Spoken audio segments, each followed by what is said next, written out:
Halo, assalamualaikum warahmatullahi wabarakatuh. Teman-teman semuanya, saya bikin video reaction yang kedua.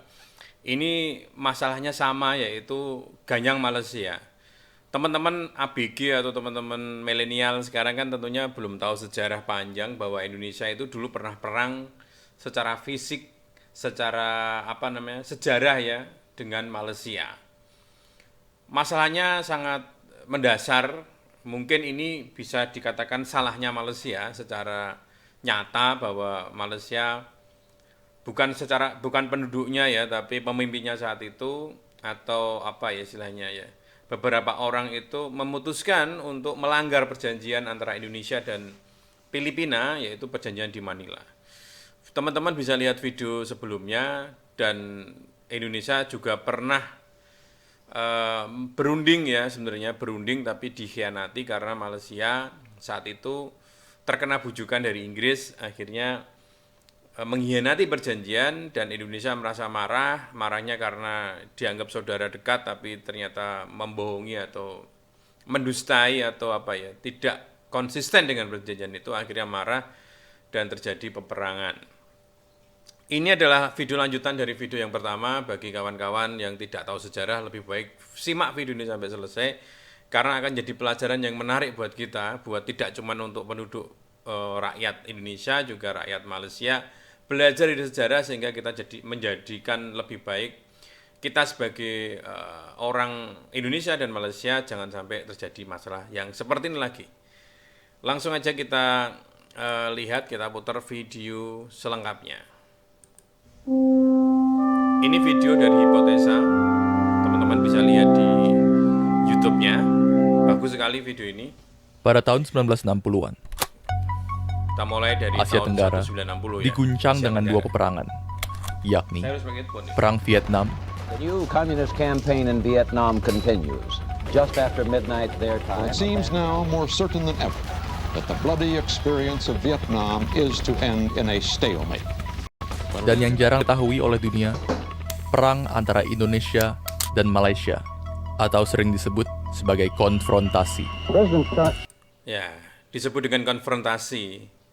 Tidak banyak, dan saya ketika di SD, di SMP itu tidak ada sejarah mengenai peperangan Indonesia dan Malaysia, karena mungkin dianggap ini tidak perlu terjadi, sehingga sejarah ketika itu saya nggak diajarkan, tidak ada sejarah mengenai penyerangan ke Malaysia. Sejak SD, SMP, yang saya tahu tidak pernah.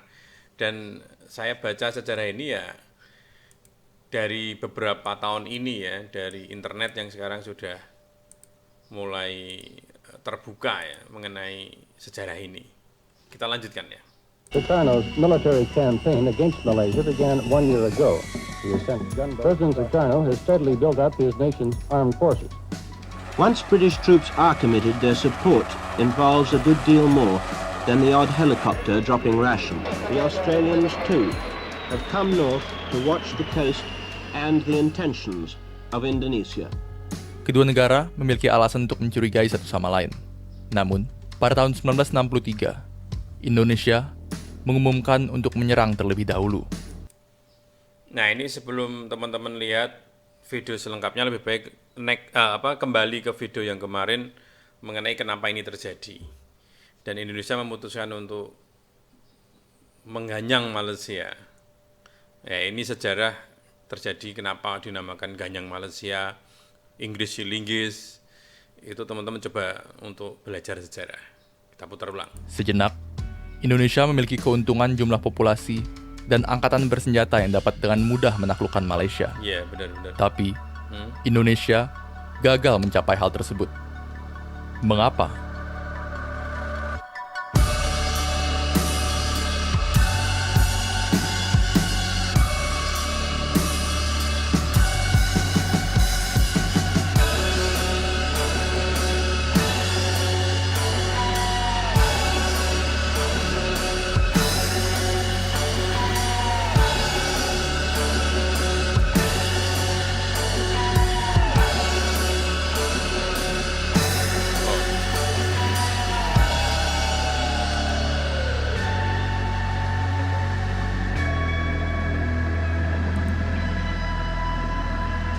konfrontasi bagian 2. Ini video ini bagus banget teman-teman.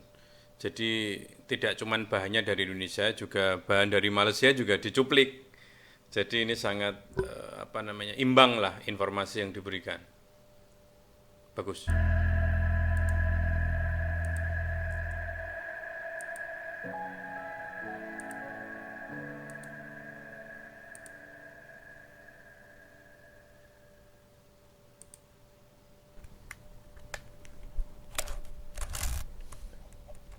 Geopolitik ya.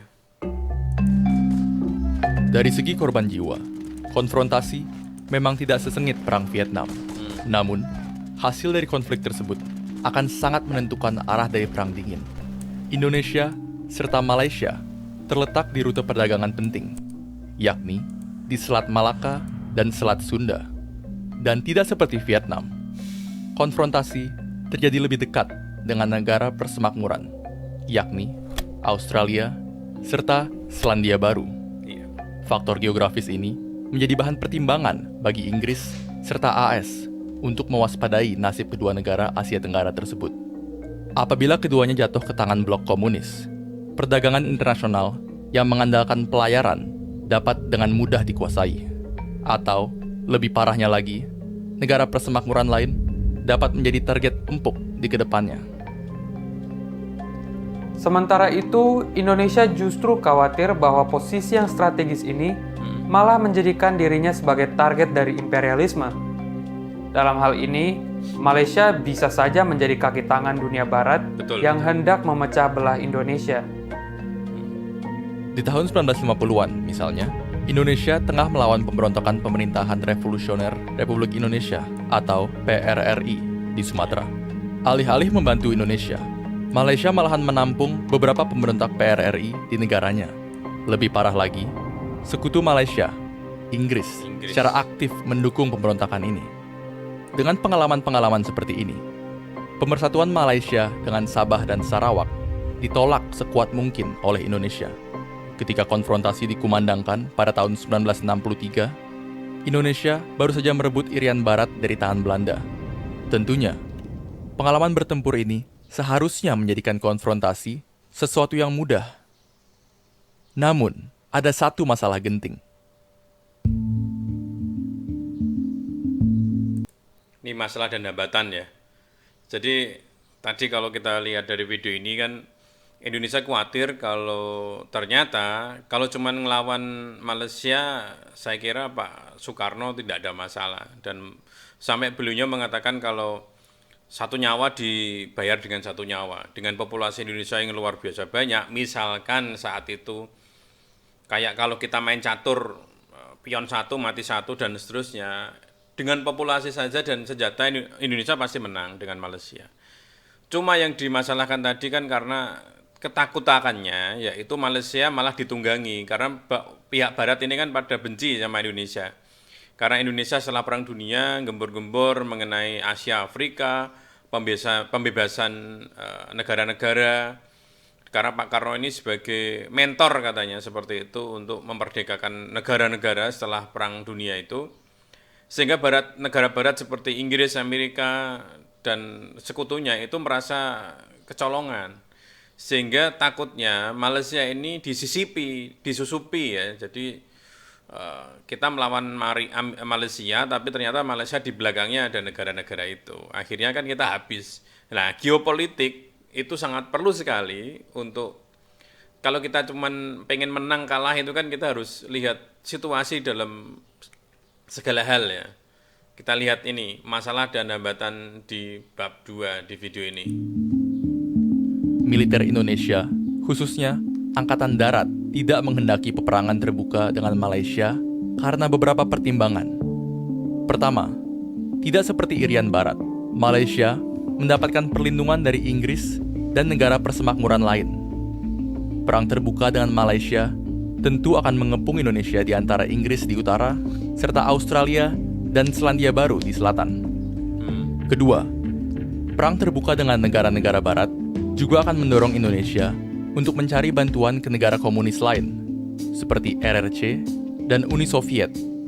Dan hal itu akan menguntungkan kedudukan PKI dalam politik nasional.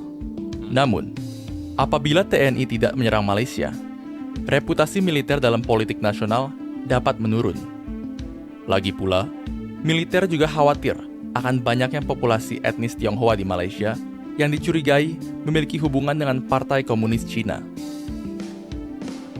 Tanpa diketahui oleh TNI, Inggris pun sebenarnya enggan untuk berperang dengan Indonesia. Melihat betapa kacaunya dan banyaknya korban jiwa di Vietnam, Inggris merasa bahwa peperangan merupakan suatu hal yang harus dihindari. Apalagi kala itu dia sudah kehilangan banyak wilayah jajahannya.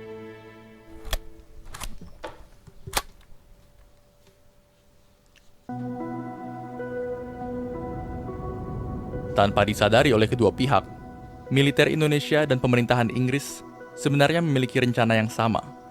Keduanya akan tetap memperlihatkan komitmen mereka untuk menjaga kepentingan serta reputasi mereka. Namun, di saat yang sama, menghindari peperangan terbuka. Inggris hanya akan berfokus untuk mempertahankan wilayah Malaysia, sementara Indonesia akan menjaga intensitas serangan seminimum mungkin. Militer Indonesia juga melibatkan banyak milisi dan pasukan sukarela untuk mengurangi keterlibatan militer Indonesia. Salah satu dari milisi bentukan Indonesia adalah pasukan gerilya rakyat Sarawak.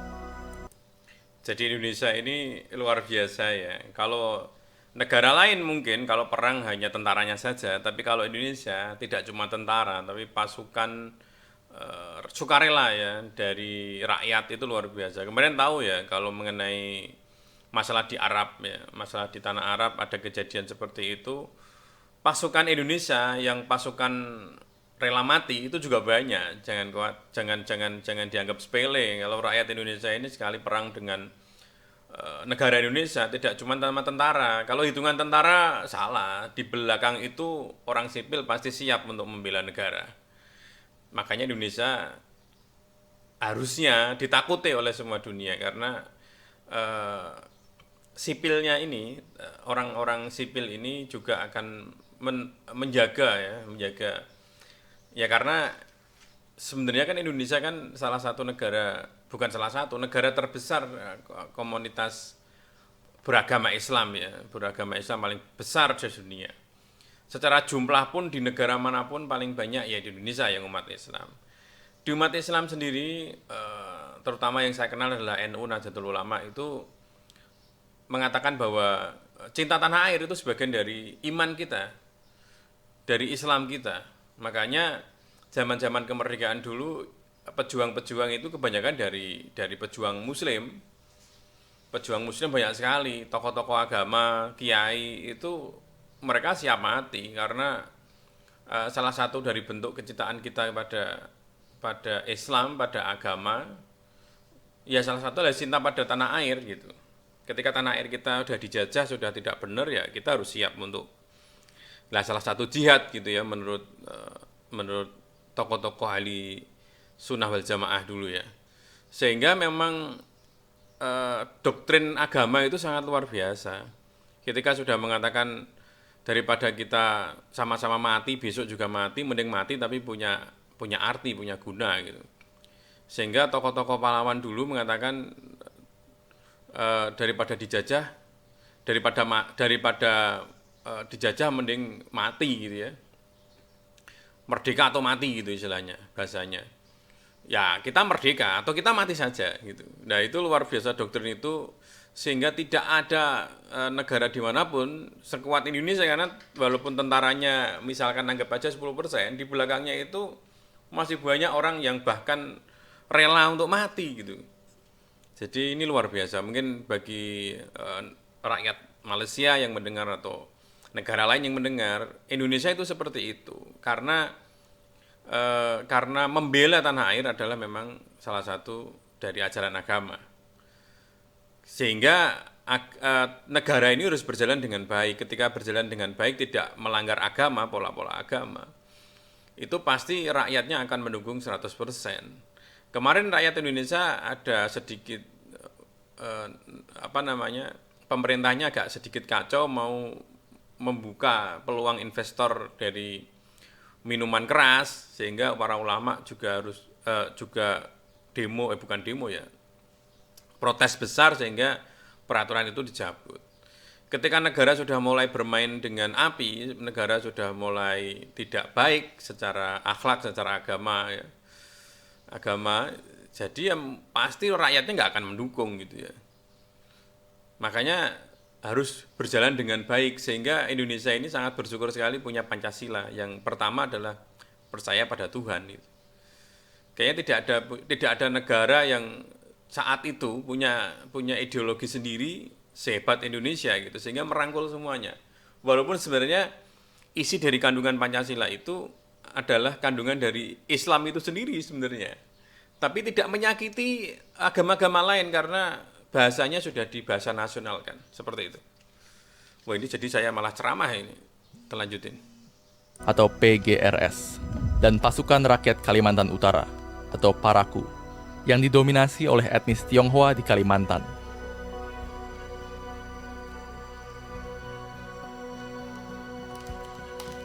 Pertempuran pun terjadi, meskipun tidak sebesar yang ditakuti oleh Inggris. Indonesia memiliki beberapa cara untuk menyerang Malaysia. Iya, Pak Karton.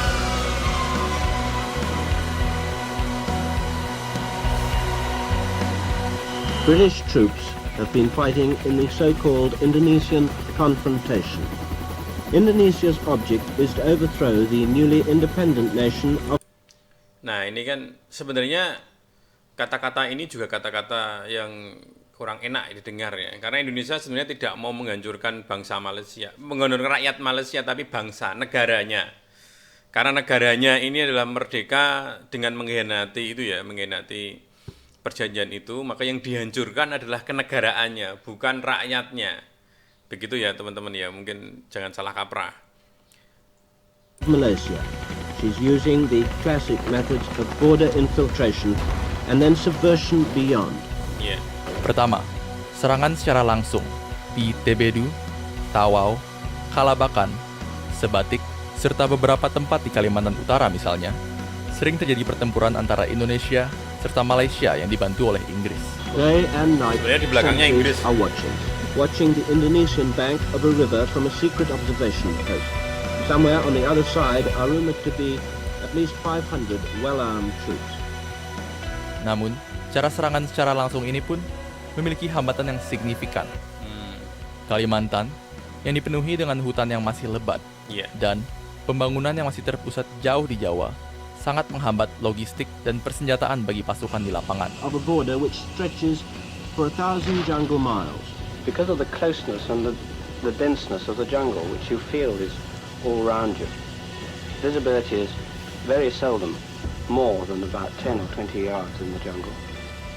Lebih parah lagi, tidak ada peta yang mumpuni akan area operasi.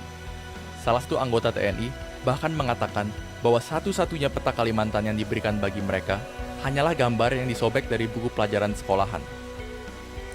Jadi sangat minim sekali ya dulu ya. Dulu nggak ada GPS ya.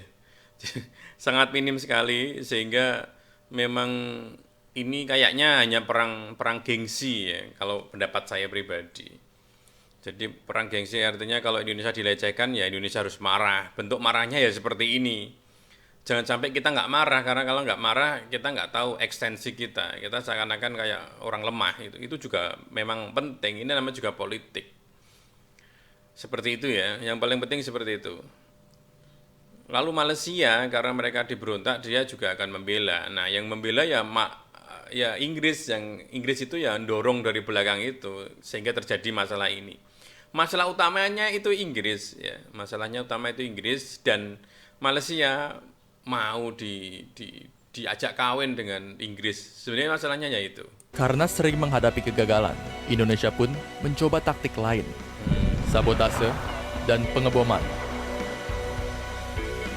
Sekarang kalau disebut Taktik terorisme ini ya. banyak dilakukan Teror, di ya. Singapura. Serangan-serangan tersebut mendorong pemimpin di Singapura untuk mengecam tindakan Indonesia. Indonesia juga mencoba meyakinkan beberapa masyarakat Malaysia untuk melakukan revolusi di negaranya sendiri. Tetapi, hal ini tetap saja gagal karena kekurangan perlengkapan.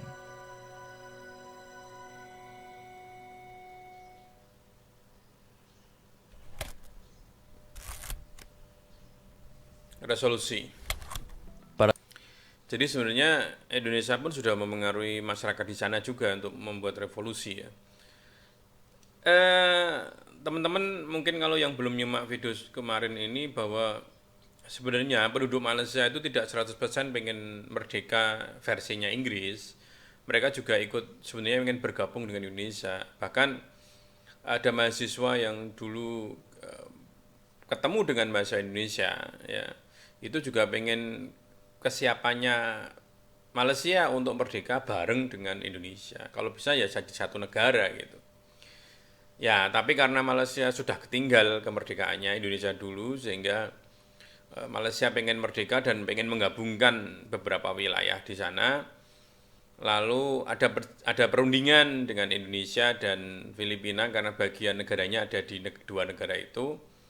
Tetapi perundingan itu gagal karena ada Inggris yang ngiming-ngimingi ya, yang nyuap lah istilahnya, yang memberikan sesuatu janji atau apalah kepada Malaysia saat itu, sehingga Malaysia mengkhianati perjanjian itu. Dan akhirnya Indonesia, Filipina marah,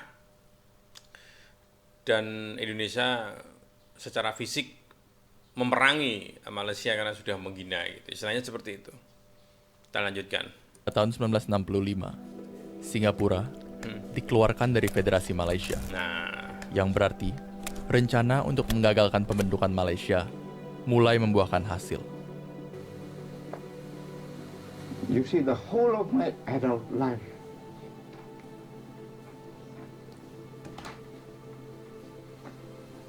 I had believed in Malaysian merger and the unity of these two territories. You know, as a people connected by geography, economics, and ties of kinship.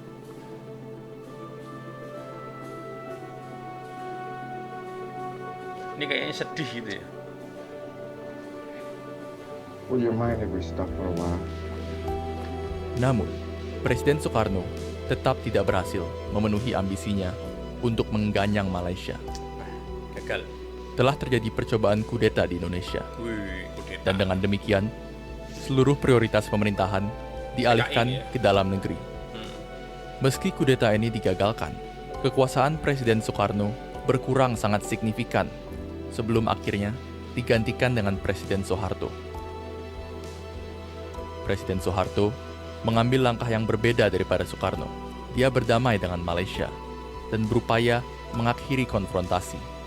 Dan pada tanggal 11 Agustus 1966, Indonesia dan Malaysia resmi berdamai. Rujuk. Periode konfrontasi pun berakhir.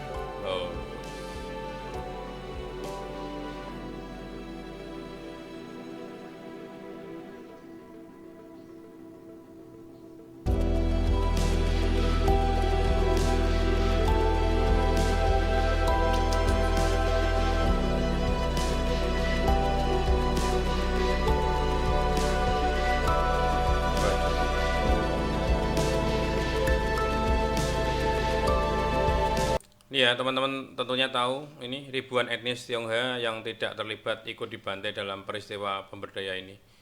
Ini masalahnya ya, karena ini masalah politik internal. Saya nggak tahu kenapa Pak Soeharto setelah menjabat lalu pasukan-pasukan dalam upaya fermentasi ke Malaysia itu dihilangkan. Adakah perjanjian antara Indonesia, Malaysia sama Inggris? Setelah itu saya pun nggak tahu. Video ini pun nggak membahas masalah itu, tapi pasti ada sesuatu yang terjadi sehingga berubah skema politik di Indonesia, sehingga partai yang dulu dipakai Pak Karno untuk berpolitik dimusnahkan karena beberapa isu yang diangkat.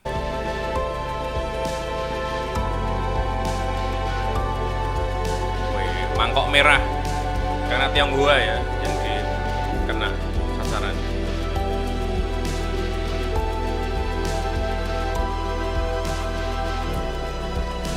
Ini pengeboman di Singapura ya.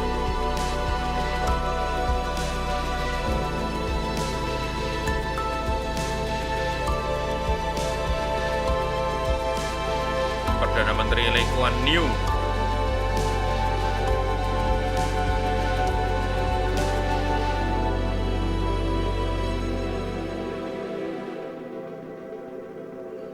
Yeah.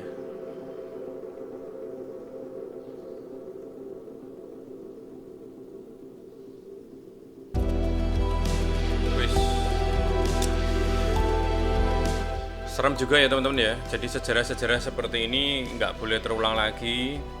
Kita tahu masalahnya, ya masalahnya kenapa sampai terjadi seperti itu.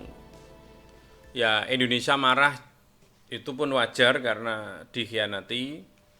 Lalu Inggris masuk ke Malaysia juga ya wajar-wajar aja lah kalau hidup di dunia.